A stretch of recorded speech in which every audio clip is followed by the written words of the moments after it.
Welcome to OTCL 620, week number 2. Yay, you made it through week number 1. You're excited about that. Really important was chapter 17 on the Vav consecutive. That's really helpful for understanding how passages are constructed.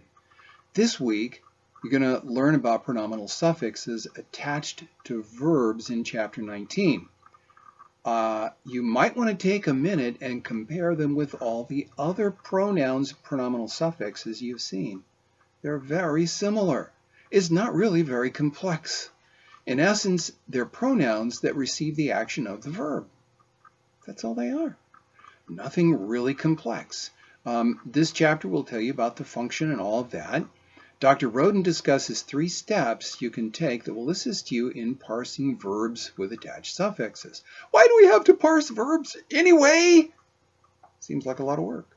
Well, seminary Greek, seminary Hebrew, they all do that.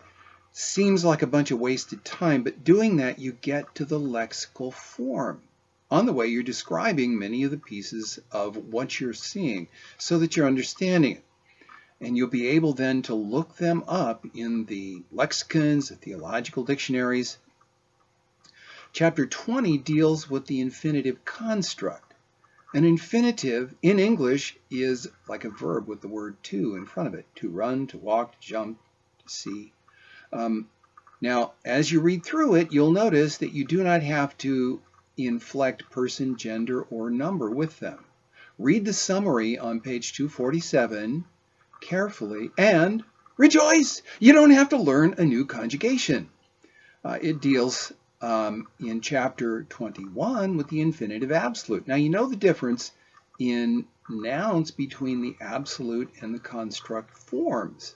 That will help you because the infinitive construct gets things added to it. It gets prepositions, it gets pronominal suffixes. The infinitive absolute, even though it has a different kind of pointing, doesn't have anything attached to it. Now this can be helpful in trying to figure out some of the art of the writing, and I'm looking at Deuteronomy 10:12.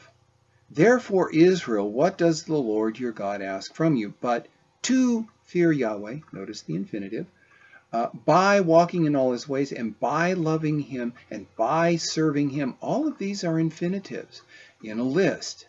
So the way to show fear of Yahweh is to do all these. Walk, love, serve. I think that's important because fearing is not being afraid of God in the Bible. Rather, it is having a personal relationship with God. This can be seen in Proverbs chapters 1 and 2. In any case, I hope this encourages you in studying the grammar of the language, and I hope you have a great week.